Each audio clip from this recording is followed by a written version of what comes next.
Bonsoir à tous, bonsoir tout le monde, bonsoir, bonsoir et bienvenue dans notre live du jeudi soir, notre rendez-vous hebdomadaire. Bonjour à vous tous ici en direct et à vous qui nous regardez en replay. Je suis à nouveau très heureuse de vous retrouver et de vous accueillir comme chaque semaine. Vous et aussi les nouvelles personnes. Je sais qu'il y en a encore des nouvelles qui vont nous rejoindre ce soir, donc bienvenue à tous. Comment allez-vous en cet été, enfin cet été? Ce soir, nous abordons un thème qui touche malheureusement beaucoup de personnes, surtout suite, il y a quelques années à l'événement presque mondial du confinement, qui a modifié nos modes de vie, et pas dans le bon sens, pas dans le sens où nous aurions dû tendre. Et donc ce thème, c'est comment dépasser le sentiment de solitude. Est-ce que tout va bien au niveau technique? Faites-moi un petit coucou quand vous arrivez. Pensez également à mettre un petit cœur sur la vidéo, même vous qui nous regardez en replay, ça fait toujours plaisir. Et puis pensez par la suite à partager également la vidéo du replay pour que ça puisse toucher un maximum de personnes. Alors pour l'instant, je n'ai pas de commentaires, donc j'espère que tout va bien. Alors, pour ceux qui me découvrent, je vais continuer. Je pense que mon micro fonctionne. Pour ceux qui me découvrent, je suis Clotilde Robert. Super, merci Flo. Génial, merci de me le dire. J'ai toujours un petit moment de doute quand même. Merci beaucoup. Donc, pour ceux qui me découvrent, je suis Clotilde Robert, je suis coach relationnel. En fait, je vous accompagne pour améliorer vos relations en tout genre, avec tout ce qui vous entoure en fait, en commençant toujours par la relation avec vous-même, puisque tout part toujours de soi. Et je travaille à distance, téléphone, visioconférence, atelier en ligne, bonsoir, bonsoir. Donc, peu importe où vous habitez. Ce soir, nous allons donc aborder ce thème en plusieurs parties, comme d'habitude. Nous allons voir les différentes formes de solitude et leurs impacts sur notre vie quotidienne. Ensuite, nous verrons également les origines multiples de ce sentiment. Et enfin, bien sûr, comment surmonter ce sentiment de solitude. Et puis, en fin de live, si nous avons le temps, parce que je sais qu'à chaque fois, on prend quand même beaucoup de temps donc, avec nos échanges. Donc, si nous avons le temps, on fera ensemble, je vous l'ai préparé, un exercice très simple de reconnexion que vous pourrez refaire vraiment seul régulièrement par la suite. Si jamais on n'avait pas le temps, je vous propose demain, je vous promets, je vous ferai la vidéo, je la tournerai et je vous l'enverrai par mail, déjà à tous ceux qui sont inscrits à la newsletter.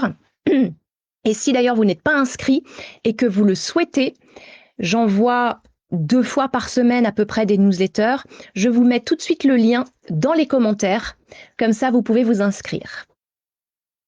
Ah, je ne peux pas le faire. Bon, écoutez, la newsletter, le lien de la newsletter se trouve en haut de ma page, à la une.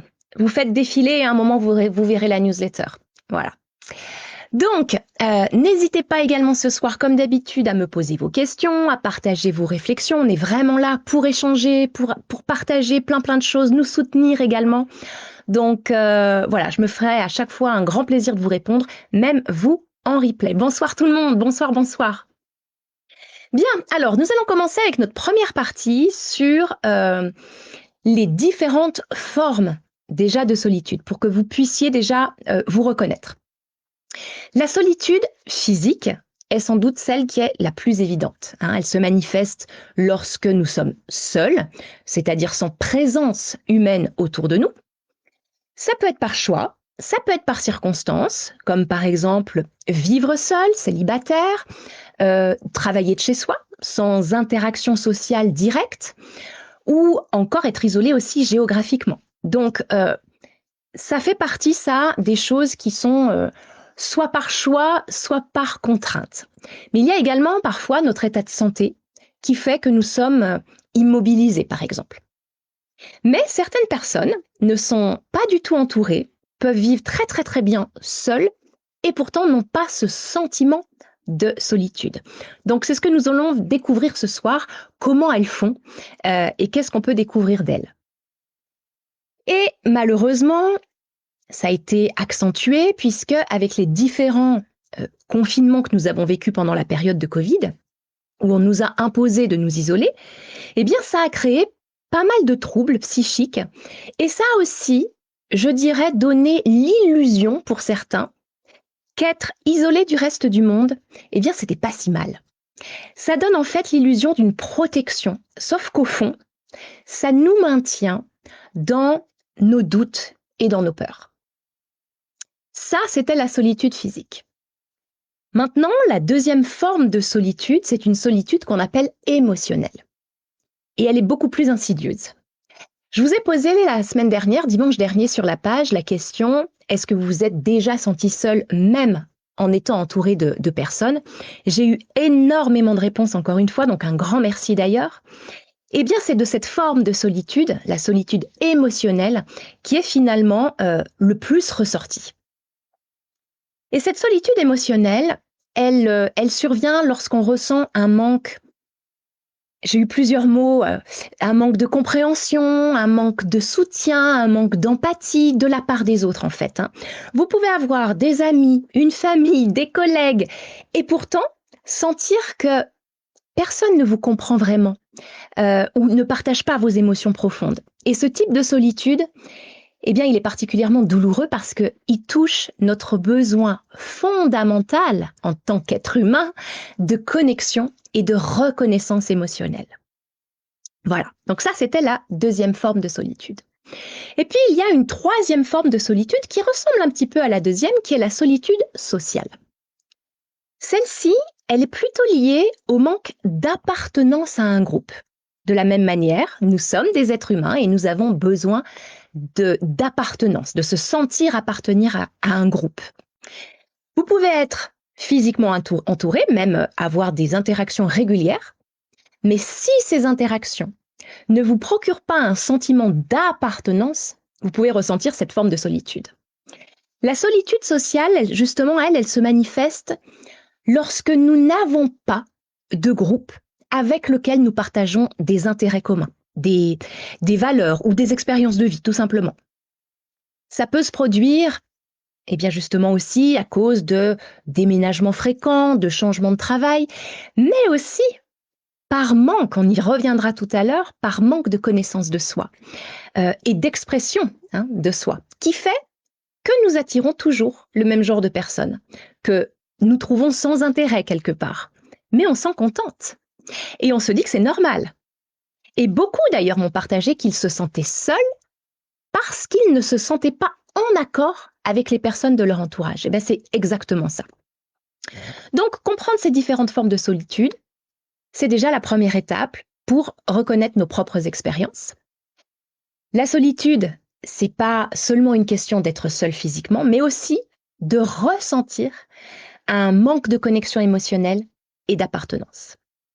Donc, eh bien, je vais vous poser la question pour ceux qui n'avaient peut-être pas participé à la question de dimanche dernier. Est-ce que vous vous reconnaissez dans l'une de ces trois descriptions, ou même deux, voire même trois, parce que c'est possible aussi? Écrivez-moi en commentaire et puis on va en rediscuter par la suite. Et puis, comme d'habitude, n'hésitez pas à vous répondre entre vous. Cette page, elle est faite pour ça, pour nous entraider et, je dirais, trouver un petit peu de douceur que nous avons tant de mal à nous apporter seuls. Donc voilà, cette page, elle est faite pour ça. Bonsoir tout le monde. Émilie, avant, ça m'arrivait souvent d'être assise juste à côté de mon conjoint et pourtant de me sentir terriblement seule. Et j'ai compris que c'est moi qui attendais des attentions, du partage. Excusez-moi, ça saute comme d'habitude. Quand j'arrête d'attendre et que je me suis recentrée sur moi, quand j'ai arrêté d'attendre, j'ai beaucoup moins ressenti cette terrible sensation de solitude. Merci Émilie. Merci, c'est exactement ce que j'évoquais et ce dont on va parler également tout à l'heure dans les solutions. En fait, il faut comprendre que dans la majorité des cas, c'est en fait une sensation que nous nourrissons. Voilà. Bonsoir tout le monde. Cette page nous permet aussi de souffler, ça fait du bien. Merci beaucoup, merci d'être là vraiment encore à tous ce soir. Merci. Alors maintenant, on va passer aux impacts que ces formes de solitude ont dans notre vie. En fait, il peut y avoir plusieurs impacts. Ça peut être sur notre santé mentale, sur notre santé physique et également, bien sûr, sur nos relations. Tout d'abord, la solitude, ça peut être un fardeau très lourd à porter pour notre santé mentale. Les personnes qui se sentent isolées, elles sont beaucoup plus susceptibles de souffrir de dépression ou d'anxiété. La dépression, vous le savez, elle peut se manifester par un sentiment de désespoir, de tristesse profonde, de manque de sens aussi, et une perte d'intérêt pour des activités quotidiennes. L'anxiété, par contre, de son côté, ça peut entraîner des sentiments de peur, d'inquiétude constante, également aussi des crises de panique. Et ces états mentaux, eh bien, ils peuvent devenir chroniques si la solitude persiste. Et ça impacte du coup fortement notre qualité de vie. Mais la solitude, elle touche pas seulement notre santé mentale, elle peut également affecter notre corps. Par exemple, les troubles du sommeil, c'est assez fréquent chez les personnes qui se sentent seules parce que l'anxiété et la dépression, eh ben, ça peut perturber le cycle du sommeil. Mais pas que. Un sentiment prolongé de solitude, ça, il faut le savoir, ça affaiblit notre système immunitaire.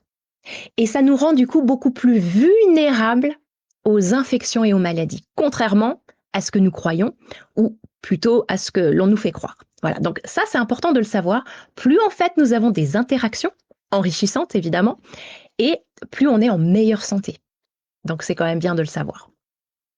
Et puis dernier point, eh ben, ça affecte aussi nos relations, parce que la solitude, elle peut également créer un cercle vicieux d'isolement.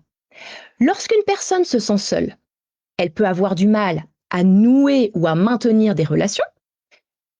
Du coup, la peur du rejet ou l'anxiété sociale, ça peut empêcher de faire le premier pas vers les autres. Et en plus, ceux qui se sentent émotionnellement isolés, eh bien, ils peuvent au contraire éviter les interactions sociales, ce qui renforce encore leur sentiment de solitude. Et après, on s'en sort plus. Donc, c'est très compliqué. Voilà. Est-ce que pour ceux qui m'ont dit se sentir seul de temps en temps ou tout le temps, est-ce que vous vous reconnaissez justement est-ce que vous voyez l'impact que ça peut avoir dans votre vie? Voilà, je vous laisse me le noter dans les commentaires et puis bien sûr on y reviendra après. J'en étais arrivée à une perte de confiance en moi, à me remettre en cause, à me dire que je n'étais pas assez intéressante, à douter de tout, à m'isoler encore plus. Ça m'apportait aussi de la colère, beaucoup de tension et je ne parle pas du sommeil de qualité médiocre au niveau réparateur. Merci beaucoup de nous partager ça parce que c'est tout à fait ça en fait. Souvent on cherche beaucoup de choses et finalement c'est juste là. C'est juste qu'on s'était pas rendu compte que finalement, petit à petit, on s'était isolé de plus en plus.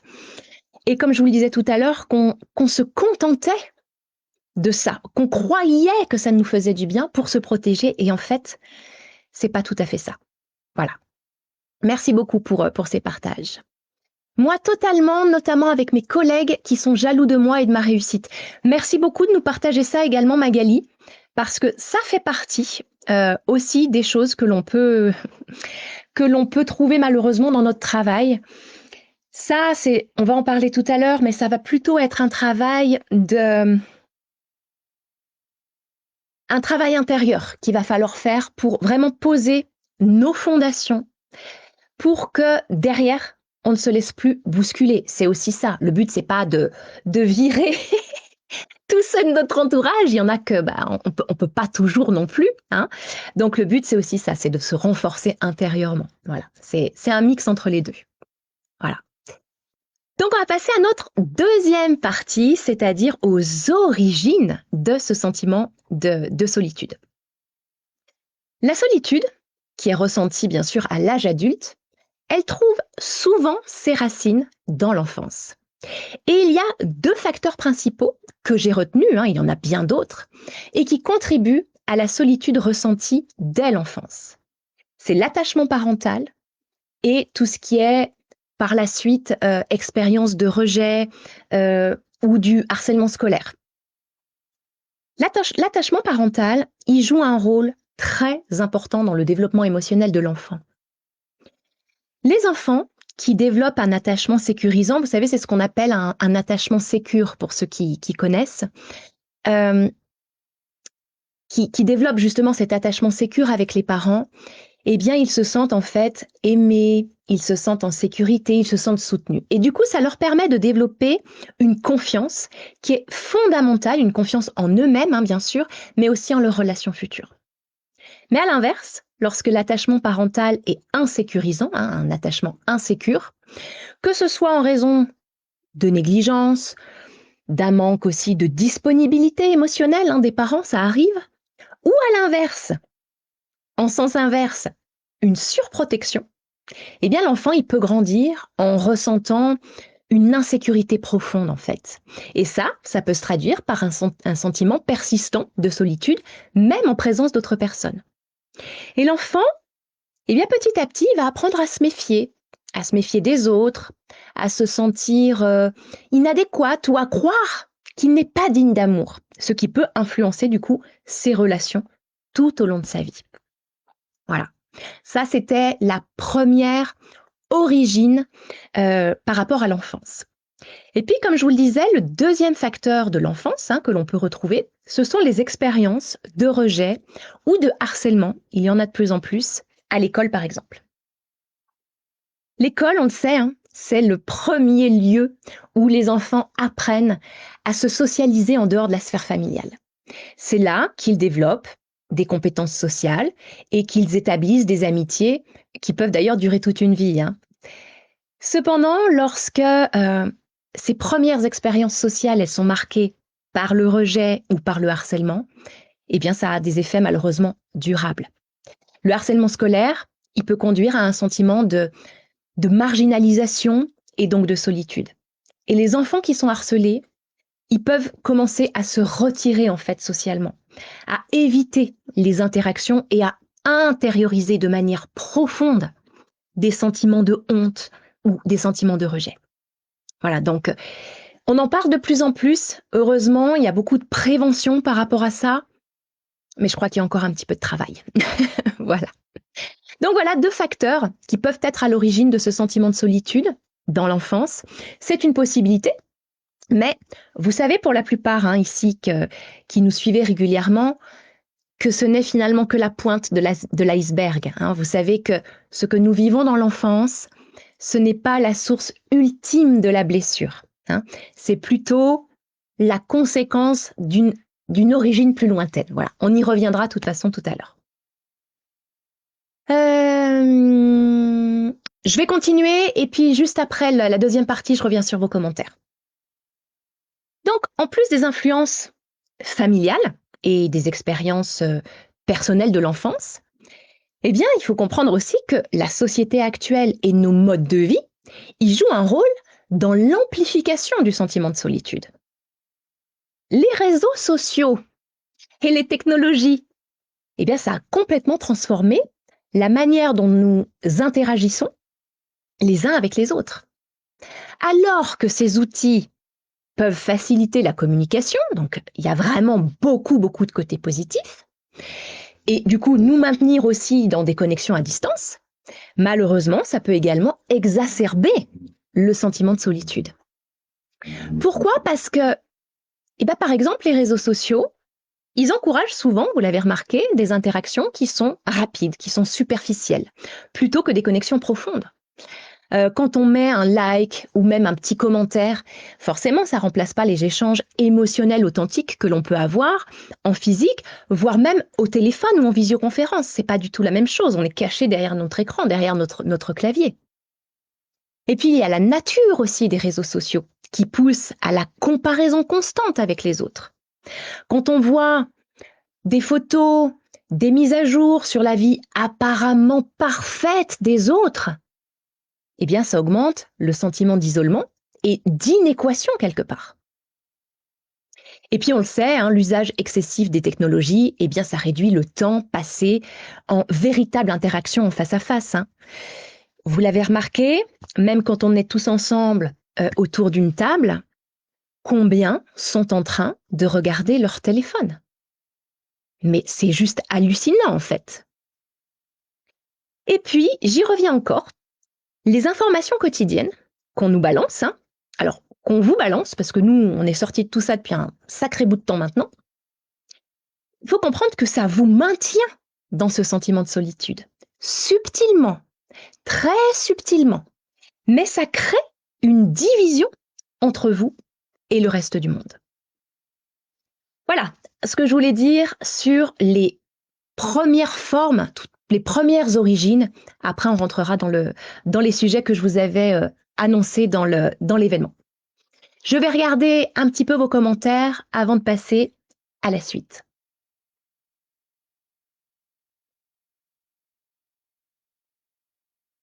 Et souvent, en blessant sans retenue, l'adolescent peut être dur et cruel. Tout à fait. Tout à fait. Et ça, effectivement, l'adolescent, il trouve effectivement ses sources dans l'enfance également, mais c'est effectivement accentué aussi aujourd'hui par les réseaux sociaux, etc., etc. Tout à fait. Et effectivement, ils sont durs et ils s'en rendent pas compte. Pourtant, quand je te mets un like à une de tes publications, j'y mets toute mon attention et ma bienveillance. Bonsoir Gilles, bonsoir, on retrouve ta bonne humeur et ton humour.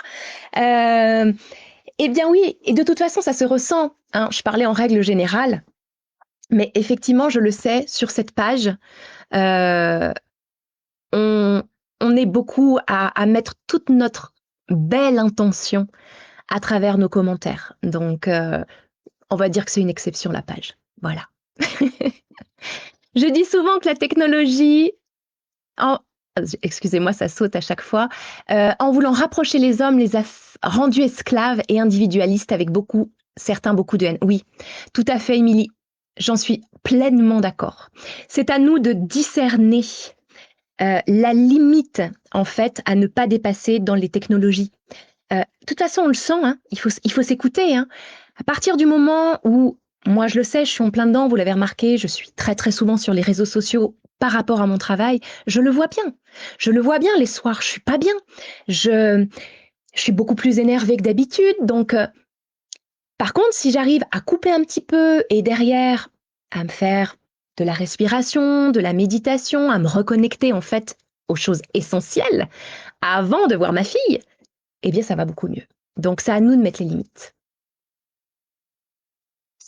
Je comprends totalement, j'en suis là aujourd'hui, apprendre à voir les belles choses pour moi. Super, super. Merci pour tous vos partages et de vous répondre entre vous, c'est super. Merci beaucoup. Alors, maintenant, je vais aborder des sujets plus profonds, spirituels, qui peuvent aussi être à l'origine de ce sentiment de solitude. Je vais vous parler, comme je vous l'avais annoncé, des concepts des flammes jumelles et ensuite du syndrome du jumeau perdu. Et après, bien sûr, on parlera des solutions pour sortir de tout ça. Alors, les flammes jumelles. Les flammes jumelles, ça représente un concept spirituel qui est complexe, qui décrit une connexion profonde et très intense entre deux individus. Cette théorie, c'est une théorie, hein, elle explique qu'une âme, une seule âme, a été en fait divisée en deux moitiés distinctes, d'accord? Et elle s'est donc incarnée en deux individus distincts. Et ces deux moitiés, bien qu'elles puissent vivre des vies séparées, eh bien elles sont liées par une connexion énergétique et spirituelle profonde, puisque c'est la même âme, d'accord? Contrairement aux âmes sœurs, qui peuvent être de nombreux types de relations importantes dans notre vie, une flamme jumelle est unique et irremplaçable. Alors, je vous le dis tout de suite, je ne vais pas vous détailler trop de choses ce soir sur ce concept, d'une part parce que il faudrait plusieurs heures déjà, et d'autre part parce qu'aujourd'hui, vous pouvez trouver toutes les informations que vous voulez sur Internet. Il y a plein de vidéos, vous tapez flamme jumelle, il y a plein de vidéos, il y a plein de livres, il y a même des coachs spécialisés, hein, il faut quand même le dire, c'est devenu quand même une mode, d'accord? Donc, si vous voulez des infos supplémentaires, parce que je connais parfaitement le sujet, pour l'avoir étudié plusieurs années, vous pouvez aussi me contacter en privé, mais je vais quand même rapidement résumer quelques caractéristiques, pour que ce soir, vous ayez quelques éléments de réponse et voir justement si ça résonne en vous. Ce qu'il faut comprendre déjà, c'est que les flammes jumelles, elles traversent des parcours très difficiles à la recherche inconsciente de leur moitié, ce qui peut entraîner des relations très tumultueuses et des déceptions vraiment très douloureuses. Lorsqu'elles se rencontrent, si elles se rencontrent, parce qu'elles ne sont pas destinées forcément à se rencontrer, eh bien, elles vivent des émotions contradictoires et donc très douloureuses, hein, c'est vraiment des ascenseurs émotionnels. Une des flammes, hein, donc une moitié d'âme, que l'on appelle le chaser en anglais, c'est-à-dire le chasseur, elle va porter des mémoires karmiques et c'est elle qui va surtout souffrir de blessures comme par exemple de rejet ou d'abandon. Et l'autre flamme, l'autre moitié d'âme que l'on appelle le runner, c'est-à-dire le fuyant, lui, il craint la solitude et il est beaucoup moins à l'aise avec le concept des flammes jumelles et souvent même avec la spiritualité en général. Si elles se rencontrent, elles traversent indéniablement une phase de séparation parce que c'est trop dur comme relation. Ce sont en fait les parfaits miroirs l'un de l'autre. Donc ce n'est pas possible. Souvent, en plus, c'est amplifié par des complications relationnelles comme une très grande différence d'âge ou une indisponibilité de l'un des deux. Il y en a un ou les deux qui sont souvent déjà en couple, ou tout simplement une distance géographique. Et cette phase de séparation, elle est essentielle pour leur développement personnel et spirituel, chacun de leur côté. Pourquoi? Parce que, justement, après avoir travaillé sur elles-mêmes, profondément, et ça peut durer des vies, eh bien, elles peuvent se retrouver. C'est ce qu'on appelle la phase de retrouvailles. Mais donc, comme je vous le dis, ce n'est pas forcément dans cette vie-là, hein, d'accord? Les retrouvailles, elles peuvent avoir lieu dans une autre existence ou même sur d'autres plans. Voilà, je vais terminer là pour les flammes jumelles parce qu'on a beaucoup d'autres choses à dire et comme je vous dis, vous pouvez retrouver plein d'informations sur Internet. Je voulais vraiment quand même vous le résumer et vous en parler parce que j'ai bien baigné dans cet univers il y a une dizaine d'années maintenant où j'ai découvert et cru, moi aussi à cette époque, que j'étais dans ce qu'on appelle un parcours de flammes jumelles et je peux vous dire que c'est franchement pas drôle. Alors qu'on y croit ou non, c'est pas vraiment la question. Je vous propose juste de ne pas vous enfermer dans ce concept parce que votre sentiment de solitude, ça va être pire. Vous allez croire que votre ex ou votre meilleur ami, eh bien, ça va être votre flamme jumelle. Donc, vous allez partir dans vos fantasmes et insidieusement, vous allez vous couper de toutes les autres opportunités qui s'offrent à vous. Vous n'allez même pas les voir. Et vous allez souffrir. Vous allez vouloir vivre, en fait, dans l'espoir de vous réunir un jour. Et donc, vous n'allez pas vivre pour vous. Et vous allez être constamment en recherche, alors qu'au contraire, il faut lâcher. C'est tout l'inverse qu'il faut faire. Alors, si vous y croyez, c'est OK. Mais si là, aujourd'hui, vous y croyez, vous savez d'autant plus l'importance de vous recentrer sur vous, sur votre évolution personnelle et votre vie terrestre sans l'autre personne, puisqu'elle aussi, elle a son libre arbitre. Voilà. Est-ce que vous connaissez cette théorie des flammes jumelles? Alors, il y a plein d'écrits hein, également sur ces sujets, plus ou moins de longue date. Donc vraiment, amusez-vous, si vraiment ce concept vous plaît, amusez-vous à aller chercher des éléments là-dessus, parce que c'est très intéressant en fait. Donc, alors, je regarde.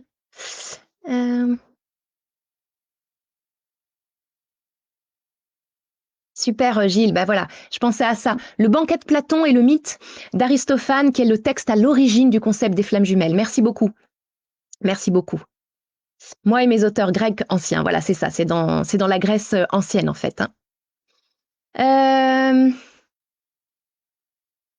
Alors, je vais pas continuer à lire du coup, Gilles, c'est super que tu le partages pour les autres. C'est toi de partager tes lectures ou autres, ça apporte des expériences à vivre pour ceux qui le souhaitent. Merci Gilles. Voilà, c'est parfait. Merci de partager effectivement vos expériences. Peut-être que vous avez des livres aussi. Je vous en ai pas pris. J'ai fait exprès ce soir de ne pas vous partager mes bouquins de flammes jumelles. J'en ai beaucoup, beaucoup, beaucoup. Je l'ai fait exprès parce que, je vais être très honnête, mon but, c'est que si vous y croyez et que vous croyez être dedans, c'est que vous en sortiez. Donc, je ne vous incite pas à lire des bouquins qui vont vous aider à vous reconnecter à cette flamme jumelle. Non, moi, ce que je vous invite à faire, c'est de vous reconnecter à vous et à vivre votre vie. Voilà, donc c'est pour ça que je vous en ai pas choisi. Je suis désolée. Donc, par contre, je vais vous parler d'un autre concept et vous allez comprendre pourquoi je suis passée aussi vite sur les flammes jumelles. Il y a un autre concept que je voulais aborder qui a été pour moi, justement, une révélation. J'en ai beaucoup des révélations quand même, hein. C'est le syndrome du jumeau perdu. Voilà, c'est le jumeau intra-utérin dont je voulais vous parler il y a déjà quelques semaines, mais on n'avait pas eu le temps.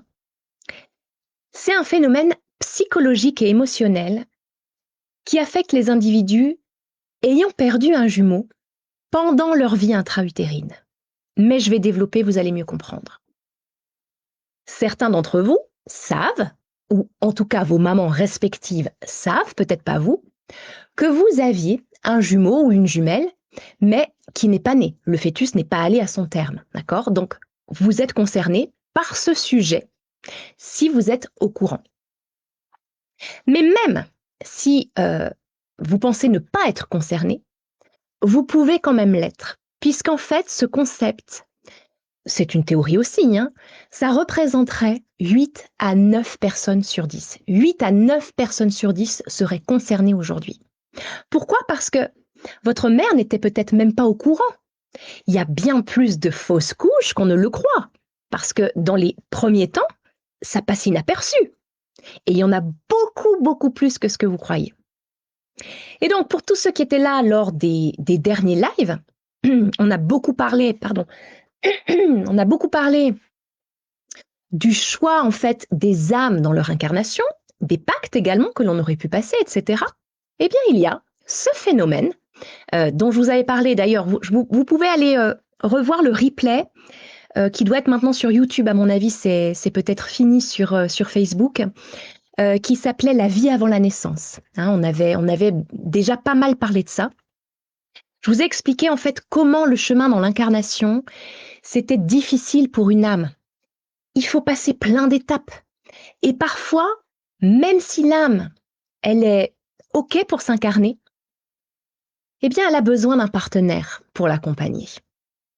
Donc, avant de descendre dans l'incarnation, eh bien, il y a une autre âme qui se dit « Ok, moi je suis d'accord pour t'accompagner, mais le deal, le pacte, c'est que cette deuxième âme, elle n'est pas censée s'incarner, c'est juste un accompagnement. » Et bien sûr, à la naissance, le voile de l'oubli tombe, d'accord? Donc on se souvient ni du pacte que l'on a passé, ni du fait d'avoir eu une compagnie dans notre descente vibratoire ou dans notre vie intra-utérine.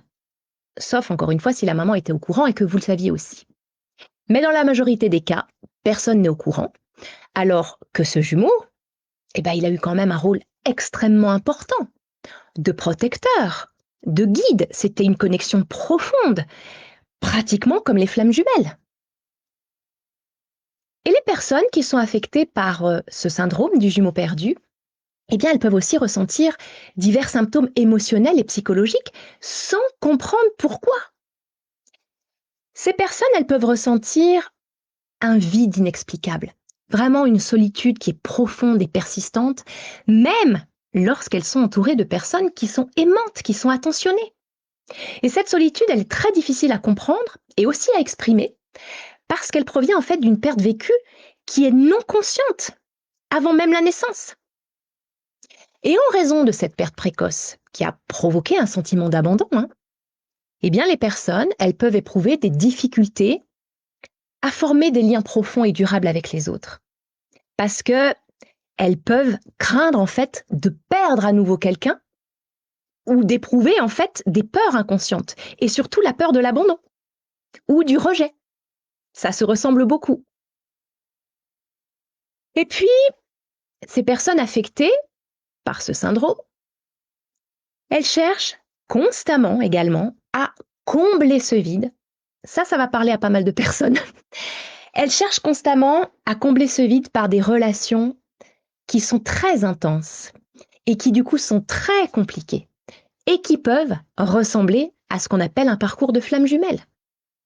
Parce qu'on va rechercher, on est en quête en fait de cette moitié manquante qui peut entraîner des relations qui sont toxiques, insatisfaisantes, puisque ce n'est pas le jumeau. Et ce ne sera jamais le jumeau, puisqu'il n'est pas né, il n'existe pas. Donc ces personnes, elles seront toujours déçues, toujours. Et ce sentiment de perte, de vide, ça peut mener à des troubles émotionnels graves, hein, de la dépression, de l'anxiété. En fait, ces personnes, elles se sentent totalement incomplètes et elles peuvent souffrir également de dépression sans comprendre la véritable origine, hein, de leur mal-être. On peut chercher pendant des années, hein, sans trouver, parce que personne n'est au courant. Et que bien sûr, la médecine moderne ne pense pas à tout ça, c'est normal. Et puis, ce sont aussi des personnes qui peuvent avoir du mal à se comprendre elles-mêmes. Elles se sentent souvent perdues ou, je dirais même, incertaines de leur propre identité. Pourquoi? Parce que inconsciemment, elles veulent faire vivre le jumeau ou la jumelle, hein, à travers elles. Donc, elles peuvent vivre leur vie, puis d'un coup, le cerveau, qui lui sait, hein, il sait toujours, hein, lui il est logique, hein, bien d'un coup, le cerveau il va dire: ah non, non, non, mais là tu es en train de vivre ta vie, mais et le jumeau là, il faut aussi que tu le fasses vivre, hein, à travers toi, hein. Donc du coup, on ne sait pas pourquoi, on repart dans d'autres choses, on vacille en fait, hein, de relation en relation, amicale, amoureuse, on se cherche professionnellement, etc. On est en crise identitaire en fait, hein. On ne sait pas bien qui on est en fait. On a une impression constante de ne jamais être totalement entier ou épanoui, et ça influence négativement également l'estime de soi et la satisfaction de vivre. Parce qu'on se dit, mais qu'est-ce qu'on a comme problème, quoi? On n'est pas normal. Donc, la prise de conscience déjà de ce syndrome, ça peut être un premier pas vers la guérison et bien sûr la vie, hein, la paix intérieure et surtout vivre sa vie, hein, sa vie, pas celle de l'autre. Donc, j'espère que j'ai été claire par rapport à ce syndrome, que ça a pu déjà vous apporter des réponses. Dites-moi, vous, en commentaire. Ah, ça y est, excusez-moi, je sais pas si mon chéri, tu m'entends, j'ai un petit spam en plein milieu, là. Ouais, je crois que je peux le faire. C'est parfait. Voilà.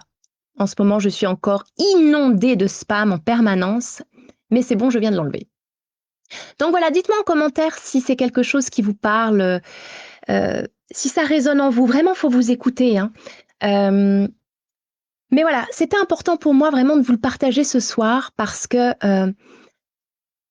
en fait, c'est facile.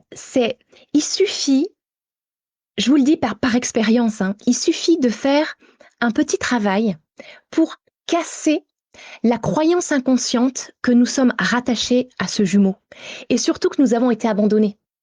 En fait, on va le libérer, d'accord? Alors, c'est pas pour lui, hein, bien sûr, c'est pour nous, d'accord? Puisque lui, il n'existe pas. Pour arrêter, en fait, de croire que nous sommes liés à lui.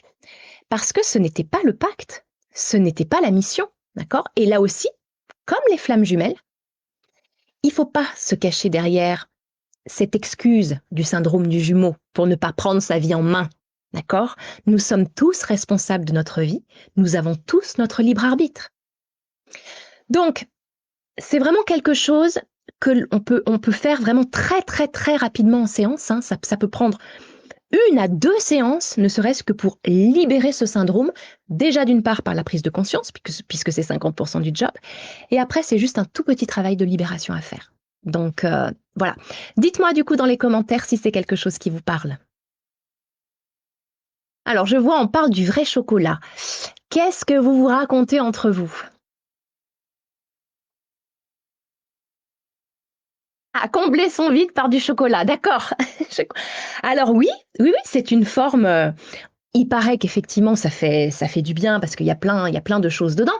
Maintenant, c'est pareil, hein, la nourriture, ça peut aussi comment dire, vous aiguiller, je dirais, hein, la relation à la nourriture. De toute façon, toutes les relations, c'est bien pour ça que je m'appelle coach relationnel, relation en tout, puisque toutes les relations avec ce qui nous entoure ne sont que le reflet de notre relation à nous-mêmes. D'accord? Donc, il suffit de regarder votre relation à la nourriture, puisqu'on prend cet exemple-là, et vous comprendrez. Vous comprendrez beaucoup mieux comment vous fonctionnez et surtout ce qu'il y a à travailler, parce que le but, c'est ça. C'est pas de continuer à vivre comme ça, c'est d'aller mieux. Des relations très intenses, très exigeantes, peur de l'abandon prédominant, avec besoin de se sentir toujours utile. Zut, ça a sauté. On n'est Qu'on n'est pas abandonné. Clotilde, tes mots résonnent réellement dans mon histoire résumée. Eh bien, super, merci beaucoup. Je pense de toute façon que quand je vous dis que ça a été une révélation pour moi, je sais que ça l'est aussi pour beaucoup d'autres, puisqu'on le travaille également en coaching, et à chaque fois ça résonne. À chaque fois.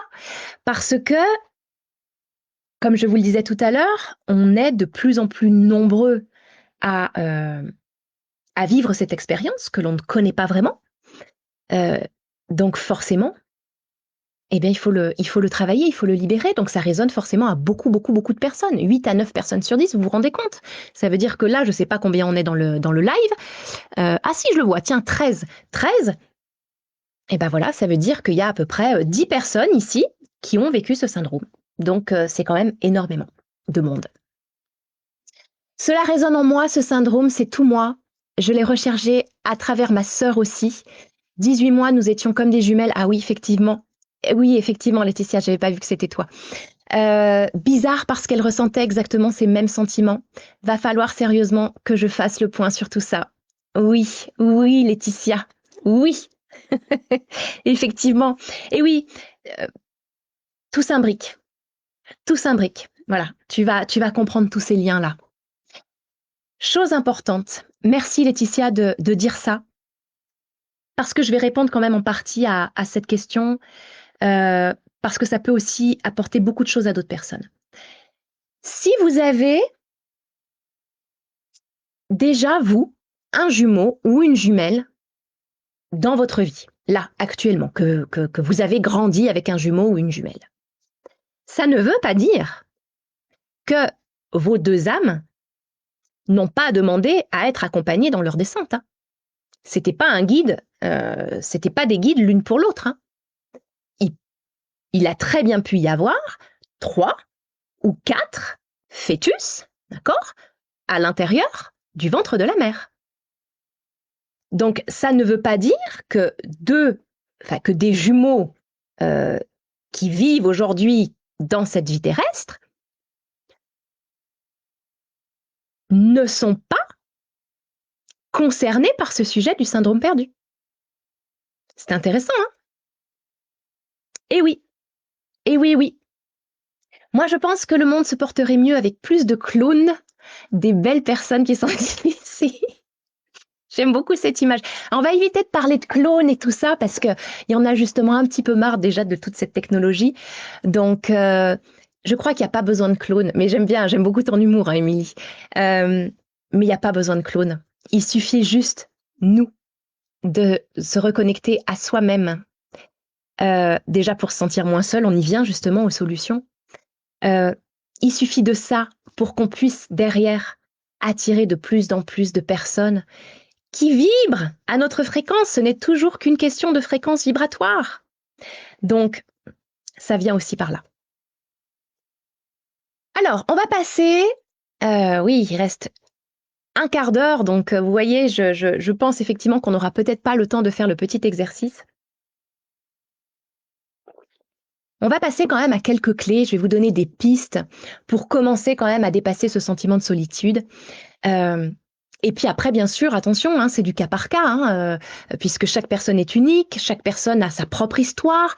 Et le but, vous avez compris le système, hein, c'est d'aller déconstruire en fait toutes les couches qui ont été mises au fil du temps, des croyances, des protections inconscientes, pour accéder petit à petit à l'essence même, à l'origine ultime. D'ailleurs, alors, tant pis, on prendra peut-être un petit peu plus de temps, mais je voulais vraiment vous demander votre avis ce soir.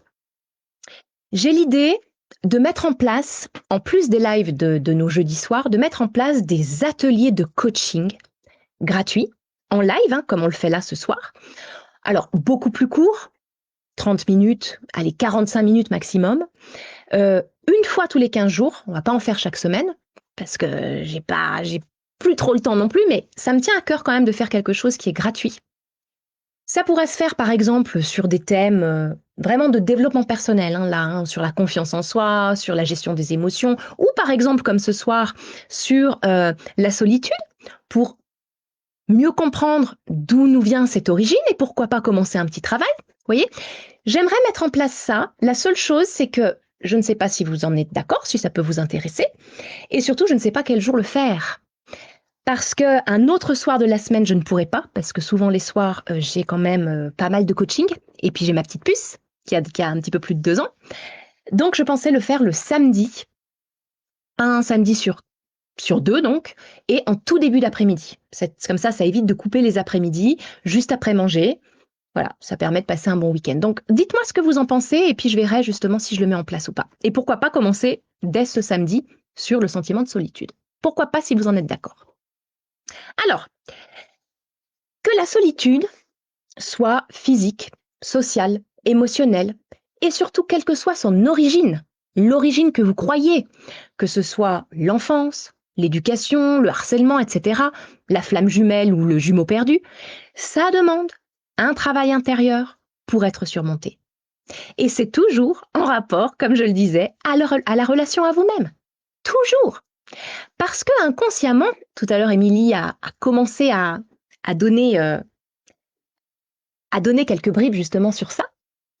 Inconsciemment, vous attendez des autres qu'ils comblent vos besoins, d'être écouté, compris, soutenu. Ça, c'est le besoin justement qu'on va aller chercher derrière en coaching, et surtout de comprendre que c'est à vous de vous apporter ça. Alors, pour ceux qui sont déjà physiquement seuls, faites des choses concrètes pour vous sentir moins seul. Si vous êtes isolé, aujourd'hui, on l'a dit tout à l'heure, il y a tous les moyens possibles avec Internet de trouver des groupes de soutien, des communautés qui partagent vos valeurs, où vous pouvez échanger régulièrement. Donc, par exemple, Petit pas pour soi tous les jeudis soirs. Bien sûr que ça ne remplace pas le contact physique, mais ça peut déjà grandement vous aider sur déjà votre besoin d'appartenance. Et pour tous ceux qui m'ont dit se sentir seuls en présence de certaines personnes qu'elles trouvent inintéressantes, j'ai bien connu aussi, c'est pas un jugement.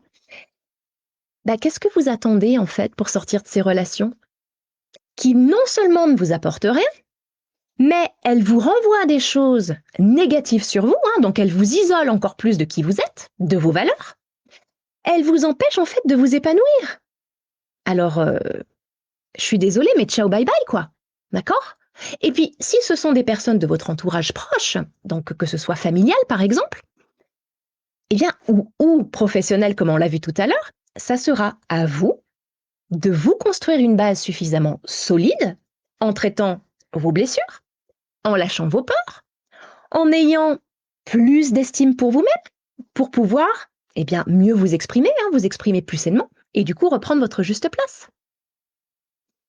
Et puis, je vais aller plus loin. Les origines que vous croyez être la cause de ce sentiment de solitude, ce ne sont que des conséquences de notre blessure originelle de séparation avec, vous l'appelez comme vous voulez, la source, Dieu, le grand tout, peu importe. La source même de cette souffrance, elle réside dans notre illusion de séparation. Quand on s'est incarné, nous avons fait le choix, alors c'est pas un véritable choix, on est aussi parasité, mais je vais pas en parler ce soir.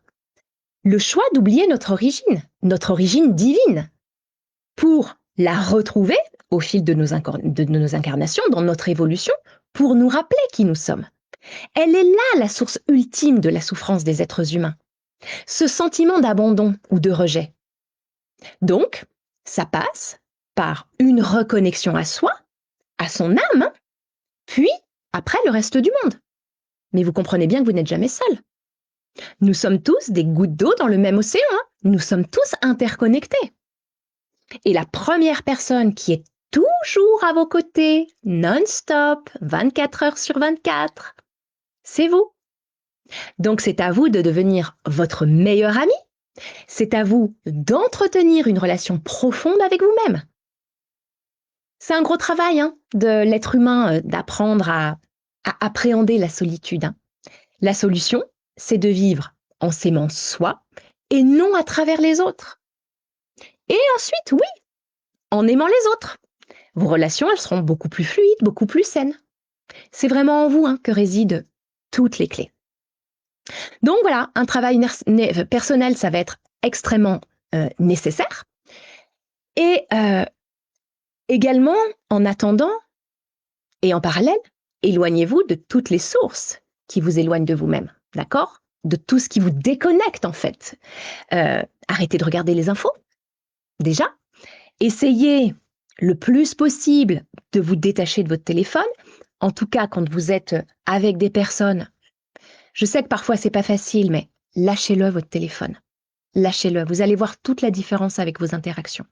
D'accord? Donc, c'est vrai que c'est facile à dire, tout ça. C'est moins facile à faire. C'est vrai. Mais c'est un engagement que l'on fait pour soi-même. Et ça, personne ne nous l'a vraiment appris, en fait, à le faire. Et pour ceux qui ont suivi ou ceux qui suivent les programmes d'ateliers ou des séances, ils sont tous passés par là. Tous avaient ce sentiment de solitude qu'ils nourrissaient en fait en eux. Et peu importe l'origine, encore une fois, ils ont tous leur histoire personnelle, mais aujourd'hui, c'est fini ça. Et moi aussi, je suis passée par là. D'ailleurs, je tiens à vous rappeler, j'ai encore failli oublier, je vous rappelle le programme d'atelier en ligne qui s'appelle Accélérateur de bonheur. Je vous en avais déjà parlé. C'est un pack de 12 ateliers de coaching intensif, avec bien sûr un suivi personnalisé de ma part tout au long du parcours. Vous n'êtes jamais seul. Et tous les concepts abordés ce soir en font partie. Développement personnel, amour de soi, confiance, construire et attirer des relations saines, un éveil spirituel, la guérison de blessures, libération karmique, transgénérationnelle, etc. Tout y est dedans. Et vous avez été très nombreux à rejoindre le programme ces derniers mois. Donc, j'ai un planning pratiquement complet pour les 3-4 mois à venir, mais il me reste encore quelques places. Donc, si vous avez envie d'entamer ce voyage, surtout là, pendant l'été, ça va faire du bien, on a un petit peu plus de temps et puis on se dit que peut-être on sera plus armé pour la rentrée. Si ça vous intéresse, vous m'écrivez en privé et on en discute. Et on verra du coup si le programme il vous correspond. Bien, alors, je vais regarder vos commentaires. J'ai terminé du coup tout ce que j'avais à vous dire ce soir. J'espère déjà que je vous ai apporté quelques éléments de réponse, que vous savez où vous en êtes avec ce sentiment de solitude, qu'est-ce qu'il représente derrière, qu'est-ce qu'il y a derrière, et puis quelques éléments de réponse pour commencer, bien sûr, à travailler. Je vais regarder vos commentaires, et puis comme il nous reste quand même quelques minutes, on va faire notre exercice. Ça me tient vraiment à cœur ce soir qu'on finisse avec des belles énergies. Alors, Gilles, incombe d'être attaché avec un téléphone sans fil. Je ne relève pas.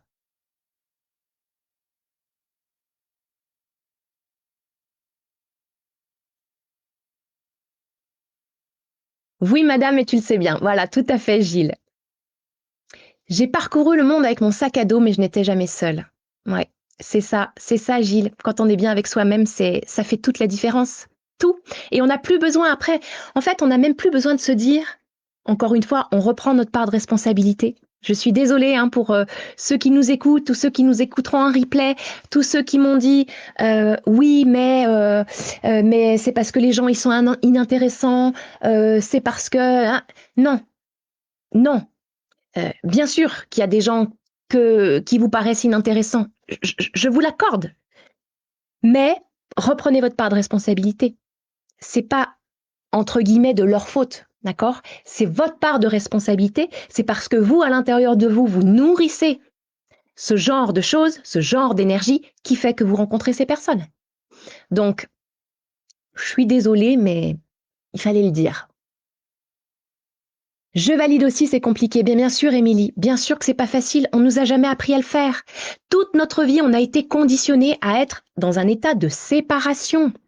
Donc, c'est évident que c'est compliqué. C'est pour ça que il y a des choses, tout ce qui est développement personnel ou même spirituel, etc. Ce sont des chemins qui sont simples. Je ne dis pas qu'ils sont faciles. Je dis qu'ils sont simples. Ok, Alors, ce que je vous propose, si de toute façon vous le savez, hein, si j'ai raté des commentaires, vous savez que dans les jours qui viennent, à chaque fois, je regarde toujours à nouveau tous vos commentaires parce que j'aime pas, ça c'est mon côté perfectionniste, que je n'arrive pas trop dont je n'arrive pas trop à me détacher. Mais c'est pas plus mal. Pour certaines choses, je trouve que c'est pas plus mal. Donc je les regarderai et si je vois que j'en ai loupé et qui mérite justement d'y répondre, je le ferai évidemment. Je le lâche toujours mon téléphone, mais il faut savoir, il faut aussi avoir en face des gens qui le lâchent. Pas toujours le cas. Oui, merci de le dire. On me reproche même de pas trop être sur mon téléphone. Bon, ben oui. Eh ben écoute, tu as ton libre arbitre. Je sais pas qui m'a écrit, excusez-moi. J'ai pas vu. Je crois que c'est Laetitia. Oui, c'est Laetitia. Laetitia, tu as ton libre arbitre. C'est-à-dire que si ces personnes-là, j'imagine que tu me dis ça parce que peut-être que tu ne réponds pas assez vite au téléphone ou des choses comme ça, ça leur appartient. Ça leur appartient. Toi, tu gardes, tu gardes ta connexion à toi-même. C'est le plus important. Ils ont leur histoire à faire. Les inintéressants, je les sors de mon bureau et plus largement de ma vie. Je ne veux plus de tout ça. Je veux croquer ma vie, cette vie. C'est beau ce que tu dis, Émilie. C'est très beau parce que c'est tout à fait ça. Quand je disais tout à l'heure ciao, bye bye, c'est vraiment ça. C'est peut-être pas facile à faire, mais il faut que ça devienne aussi simple pour vous. Vraiment. C'était quoi le nom de ton live sur YouTube pour qu'on mette le lien? Vous le trouverez. Je l'ai pas là, je l'ai pas fait. Franchement, vous allez sur la chaîne YouTube Petit Pas pour Soi et honnêtement, vous cliquez dans vidéo. Alors il y a même d'ailleurs des playlists. Vous allez dans playlist et il y a tous les lives, ce que j'ai appelé live conférences. Vous les avez tous. Donc voilà. Merci Clotilde, hâte et surtout prête à commencer mon programme, j'y crois. Merci Laetitia de le dire parce que bah forcément j'osais pas en parler parce que c'est privé, d'accord? Mais moi aussi, Laetitia, j'ai vraiment hâte et je suis ravie de t'accueillir dans ce programme, vraiment. Merci beaucoup.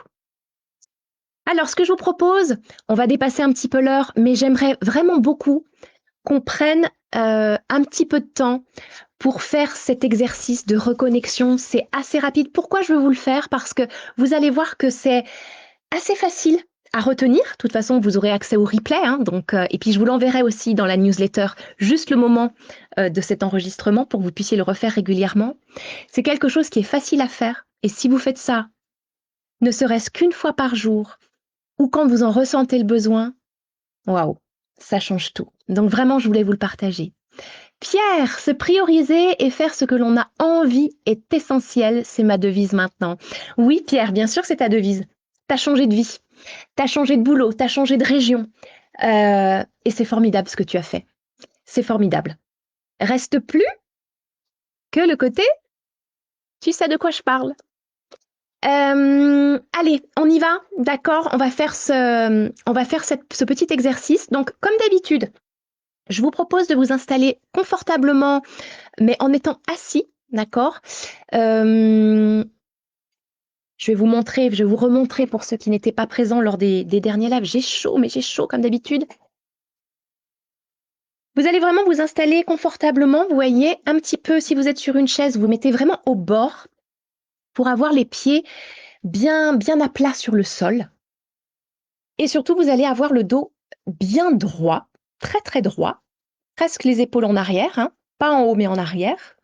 Vous allez laisser reposer vos mains sur vos genoux ou sur vos cuisses. Voilà, sur vos cuisses, si vous êtes assis, c'est beaucoup plus facile. Vous allez du coup pouvoir fermer les yeux, vous allez pouvoir baisser un tout petit peu le menton, en fait, histoire que votre colonne vertébrale, vous voyez le haut de votre colonne vertébrale, le sommet de votre crâne, il soit vraiment totalement aligné en fait, avec le ciel. Hein, c'est vraiment une connexion terre et ciel. Et on va commencer par prendre des respirations profondes, hein, abdominales. Donc, je vous invite à inspirer profondément par le ventre. Vous pouvez même gonfler le ventre. Et expirer doucement par la bouche en rentrant le ventre.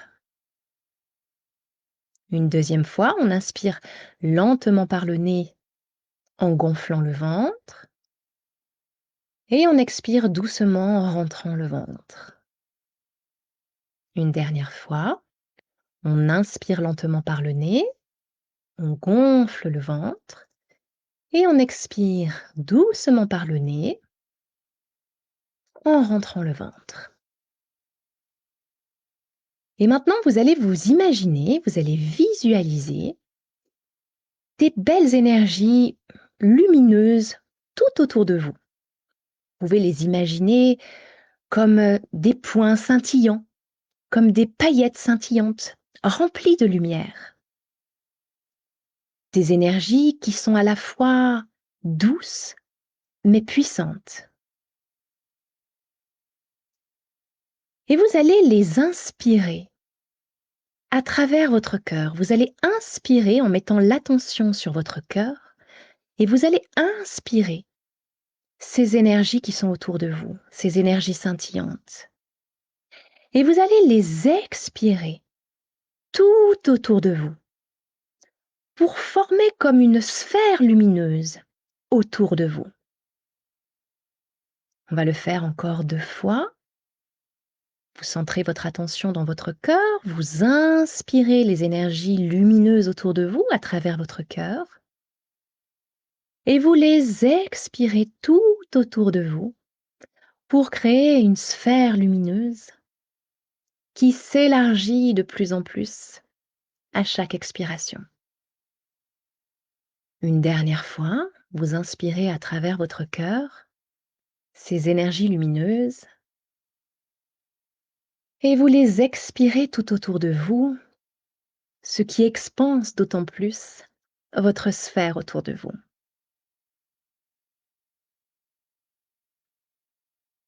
Maintenant, on va à nouveau inspirer dans le cœur et on va expirer les énergies dans notre bassin, au niveau du chakra racine, pour ceux qui savent où ça se situe, sinon juste dans votre bassin. Et puis, vous allez inspirer les énergies dans votre bassin et expirer autour de vous, autour de votre bassin. Encore une fois, votre attention est dans votre bassin. Vous inspirez les énergies lumineuses dans votre bassin et vous les expirez autour de votre bassin pour encore expanser cette sphère lumineuse autour de vous. Et une dernière fois, on inspire les énergies dans le bassin et on les expire à travers le bassin tout autour de soi.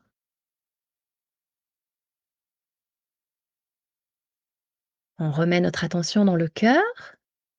On va inspirer les énergies lumineuses fortement. On prend comme une grande inspiration et on va expirer jusqu'au cœur de la Terre. On traverse toutes les couches terrestres. On arrive dans le noyau de la Terre. Et vous pouvez imaginer que le noyau de la Terre, c'est comme un immense cristal avec de belles énergies scintillantes.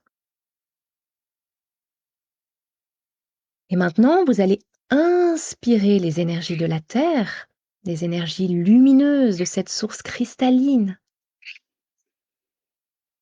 Et vous allez les expirer à travers votre cœur à nouveau tout autour de vous pour expanser ce cercle lumineux. On recommence, on inspire les énergies de la Terre jusque dans notre cœur et on expire autour de soi pour expanser ce cercle, cette sphère. Et une troisième fois, on inspire ces énergies du centre de la Terre et on les expire tout autour de soi.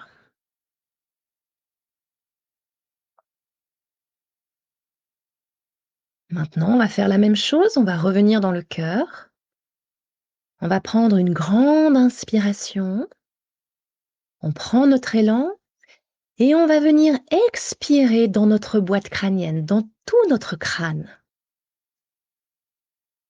Sentez comme votre crâne, il devient beaucoup plus léger, on lui apporte beaucoup d'oxygène. Et de la même manière, on va inspirer les énergies lumineuses et les expirer à travers le crâne tout autour de soi. Une deuxième fois, on inspire toutes les énergies, on les met dans le crâne et on les expire autour de soi. Une troisième fois, on inspire et on expire tout autour de notre crâne.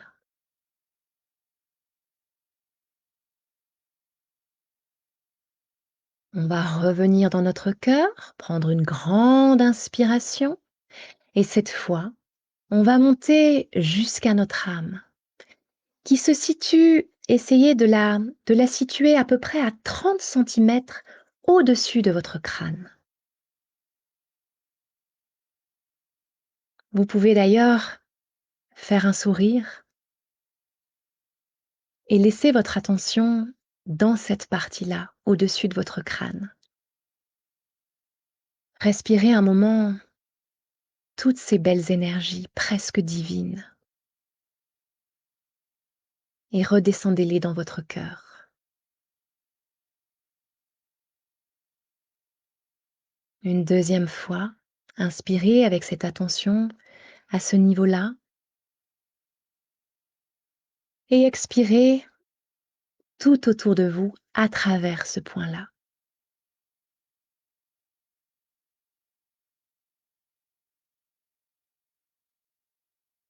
On va redescendre dans le cœur. On inspire, on prend une grande inspiration, on prend notre élan. Et cette fois, on va monter à peu près 1,80 m au-dessus du crâne, qui est votre présence divine. C'est votre conscience supérieure. Et vous allez rester un moment à ce niveau-là. Vous pouvez d'ailleurs la saluer, c'est votre présence divine. Restez un moment connecté à elle. Inspirez profondément toutes les énergies qu'elle vous envoie. Et à chaque expiration, élargissez votre sphère autour de vous à partir de ce point.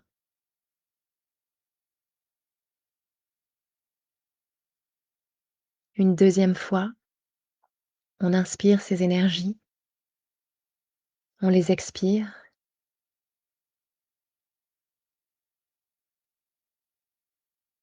Et une dernière fois. Et on expire tout autour de soi.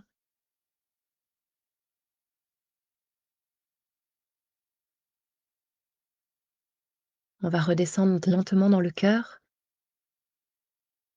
Et pour la dernière étape, on va inspirer en même temps les énergies d'en haut et d'en bas, les énergies de Gaïa, la Terre, le centre de la Terre, et les énergies de notre conscience divine qui est directement reliée à la source.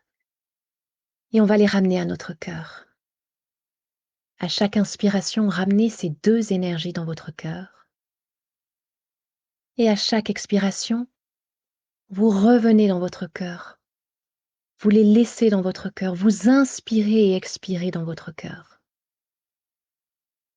Vous inspirez les énergies d'en haut et en bas et vous les expirez dans votre cœur.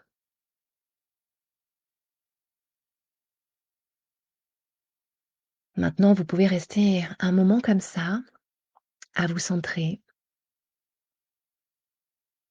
Prenez une respiration tout à fait naturelle.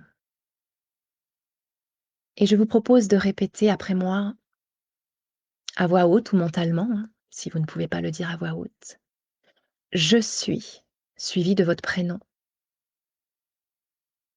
Je suis ici et maintenant.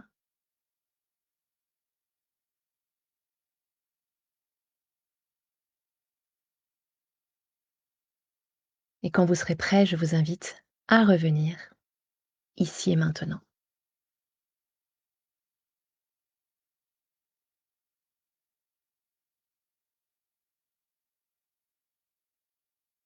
Comment vous vous sentez? Cet exercice, il vous sort très rapidement, vous voyez, je ne sais pas combien de temps ça a duré, je dirais une dizaine de minutes. Ça vous permet vraiment très rapidement de vous reconnecter à votre essence véritable, d'accord, votre âme et votre conscience supérieure, hein, qui est directement reliée à la source. Et quand vous êtes dans cet état-là après, c'est à ce moment-là que vous pouvez, par exemple, parler à votre âme ou à votre conscience supérieure, plutôt à votre conscience supérieure, parce qu'elle, elle est dénuée de toute croyance. C'est là que vous pouvez lui poser des questions, que vous pouvez lui parler, en fait. Et quand vous faites ça, vous vous rendez compte que vous êtes jamais seul. Absolument jamais. Jamais. Faites-le pendant plusieurs jours. Faites-le pendant quelques jours et observez comme tout change, en fait, à l'intérieur de vous. Et aussi, forcément en conséquence, à l'extérieur de vous. Vous regarderez comment ça se modifie en fait, partout. Alors peut-être que je suis allée un petit peu vite comme d'habitude, parce que comme je sais que je suis toujours un petit peu pressée par le temps, mais vous avez vu, c'est assez facile à faire en fait. Le but, c'est à chaque fois, tout part du cœur, hein. Le cœur, c'est notre conscience, d'accord? Donc, le but, c'est toujours en fait de ramener les choses dans votre cœur et d'aller s'ancrer de plus en plus. On commence toujours par la terre, parce qu'il faut d'abord s'ancrer, hein, avant de monter là-haut. Donc, on passe par le bassin, puis la terre, on revient dans le cœur, et après on passe des étapes. Voilà, la boîte crânienne, l'âme, à peu près à 30 centimètres, et notre conscience divine. Et après, on ramène toutes les énergies dans le cœur. Voilà. Donc, c'est assez facile en fait à faire. Une fois que vous avez compris le système, vous aurez même plus besoin d'écouter la vidéo. Moi, je le fais tous les jours, même plusieurs fois par jour en ce moment. Voilà, ça fait vraiment du bien. Détendue avec les yeux humides, j'ai dû vibrer de belles énergies. Oui, je vous l'ai pas dit pendant l'exercice. On peut appeler ça une méditation, hein. Je vous l'ai pas dit pendant la méditation parce que je voulais pas vous influencer, mais il est fort probable que quand vous allez arriver au niveau de votre âme ou de votre conscience supérieure, il est fort probable que vous ayez des émotions, hein, intenses, d'accord? Il peut même y avoir des résistances. C'est pour ça que je vous ai fait le palier de passer dans votre tête, d'accord, dans votre boîte crânienne, parce que parfois il peut y avoir des blocages. Donc surtout, vous ne forcez rien, d'accord? Si ça se fait pas cette fois-là, ça se fera une autre fois, mais c'est normal. Et là, je peux vous dire que vous êtes vraiment dans des hautes fréquences. Donc, c'est vraiment important de le faire. Tu couperas ta vidéo pour cette séance. Oui, oui, Gilles, merci de le rappeler. C'est effectivement ce que j'ai dit. De toute façon, je fais toujours mon petit montage le week-end. Je vais faire mon découpage. Et ce que je ferai, c'est que je vous l'enverrai par mail dans la newsletter samedi. Comme ça, vous l'aurez. Vous pourrez le refaire tranquillement ce week-end. Et puis, si vous n'êtes pas inscrit à la newsletter, dans quelques temps, vous l'aurez de toute façon sur YouTube, mais pas tout de suite. C'était très zen, on va bien dormir cette nuit. Oui, bah oui, j'espère. Très agréable séance qui apporte une zénitude et du bien-être, un relâchement. Merci beaucoup Clotilde de ta bienveillance et ta belle guidance. Avec plaisir, Pierre. Avec plaisir. Merci Clotilde, ça libère. Apaisé, merci infiniment. Bonsoir Valérie, j'avais pas vu que vous étiez là. Je crois on va arrêter là. Moi aussi, j'ai eu un blocage. Je n'ai plus envie de chocolat. Pourquoi je lis tes commentaires, Gilles? J'aurais bien dû voir que c'était encore, qu'il y avait encore un petit smiley. Merci Gilles pour toute ta bonne humeur. Merci à tous pour votre bonne humeur. Merci, il faut le dire, pour votre belle présence. Maintenant, vous savez, à chaque fois que je parle de belle présence, de quoi je parle exactement. Pas uniquement des commentaires que vous faites, des partages que l'on fait ensemble, mais de qui vous êtes au fond de vous, derrière toutes nos personnalités, tous les jeux qui se font comme ça dans le grand théâtre de la vie. Vous n'êtes pas ça, nous ne sommes pas nos personnalités, nous sommes bien plus que cela. Et vous êtes de belles âmes. Voilà. Donc je vous remercie pour tout. Prenez bien soin de vous. Je suis complètement capoute. Prenez bien soin de vous. Rappelez-vous, du coup, que vous n'êtes jamais vraiment seul, en fait. Vous faites partie du tout. Et la reconnexion à cette réalité, elle va transformer votre vie. Je vous embrasse très très fort. Je vous dis à très très vite et à la semaine prochaine pour discuter d'argent. Bien sûr, on va parler de choses concrètes, mais aussi de choses plus subtiles. Belle soirée à vous tous et à très bientôt. Bye bye.